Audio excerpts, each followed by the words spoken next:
সোমবার মহাকরণে রাজ্য মন্ত্রিসভার বৈঠক অনুষ্ঠিত হয়। বৈঠকে একাধিক সিদ্ধান্ত গৃহীত হয়।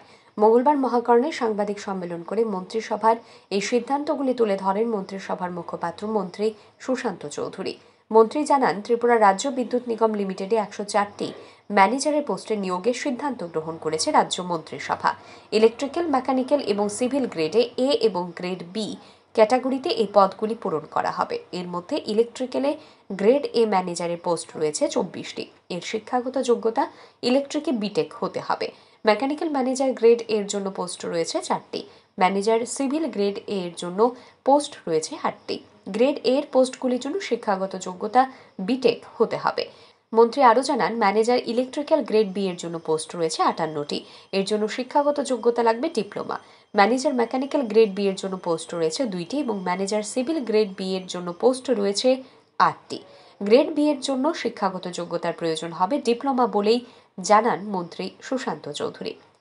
Electrical, mechanical and civil grade 1 and grade A and grade B under TSECL অর্থাৎ Tripura state electricity corporation limited. Tripura state electricity corporation লিমিটেডের অধীন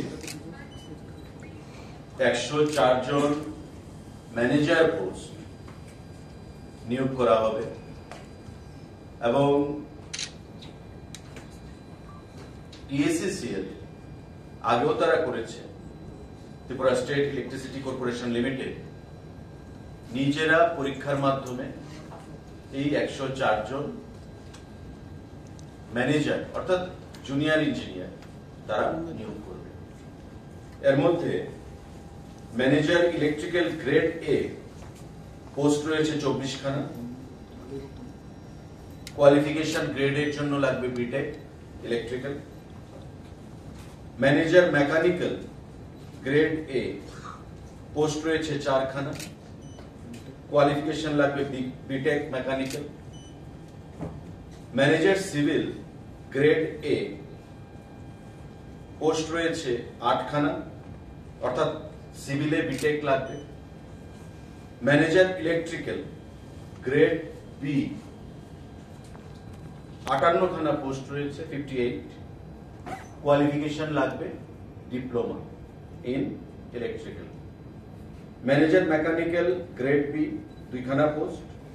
কোয়ালিফিকেশন লাগবে diploma mechanical. Manager civil grade B post রয়েছে 8 খানা।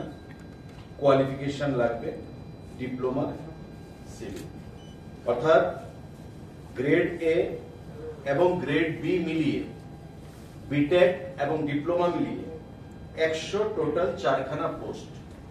104 খানা post TSECL Tripura state electricity corporation limited তারা নিয়োগ করবে থ্রু এক্সামিনেশন এবং রিক্রুটমেন্ট তারা নিজেরাই সম্পন্ন করবে।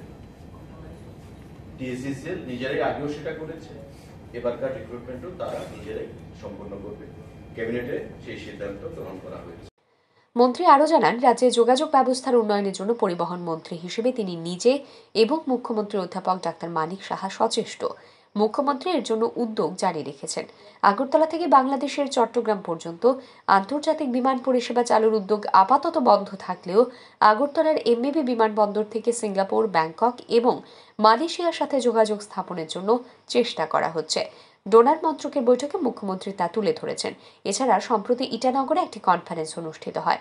এই কনফারেন্সে পরিবহন দপ্তরের সচিব এবং কমিশনার যোগদান করেন। তারা এই কনফারেন্সে কেন্দ্রীয় অসামরিক বিমান পরিবহন মন্ত্রীর নিকট সংশ্লিষ্ট বিষয়টি তুলে ধরেন। মন্ত্রী জানান, আগরতলা থেকে চিটাগাঙ্গে বিমান পরিষেবা চালুর জন্য 3,76,00,000 টাকা মূল্যের বিজিআর জমা দেওয়া হয়েছে। চাই যে আগরতলার সঙ্গে বহির্রাজ্যের কানেক্টিভিটি আরও সমৃদ্ধশালী হোক, শক্তিশালী হোক।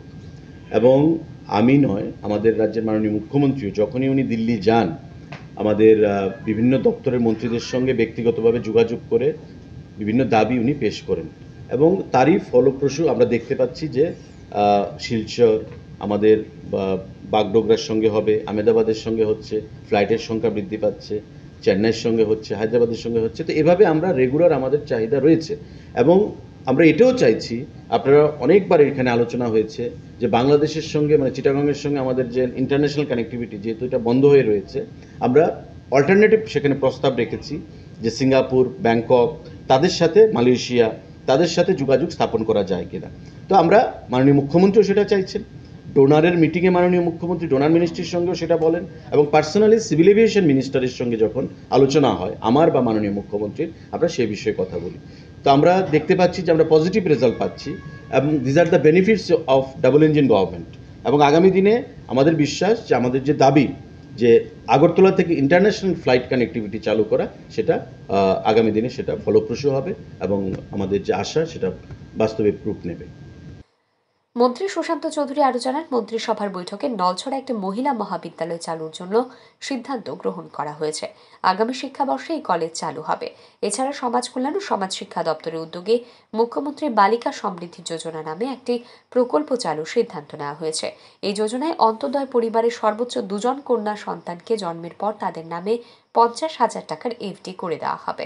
এই টাকা তারা 18 বছর বয়স হলে পরে ব্যবহার করার সুযোগ পাবে। সংশ্লিষ্ট যোজনায় কিছু শর্ত ও প্রযোজ্য রয়েছে, যেমন কন্যা সন্তানদের জন্ম চিকিৎসালয়ে হতে হবে। পাশাপাশি সংশ্লিষ্ট কন্যা সন্তানদের মায়ের বয়স 18 বছর 9 মাসের বেশি হতে হবে। মন্ত্রী আরও জানান, শিল্প ও বাণিজ্য দপ্তরের ফরমেশন অফ ত্রিপুরা উইমেন এন্টারপ্রেনশিপ কলেজের অনুমোদন দিয়েছে রাজ্য মন্ত্রিসভা। লাখপতি দিদি থেকে শুরু করে স্বসহায়ক গ্রুপের মহিলারা এর মাধ্যমে এন্টারপ্রেনারশিপ হওয়ার জন্য প্রশিক্ষণ পাবেন। ব্যুরো রিপোর্ট, আর ই নিউজ।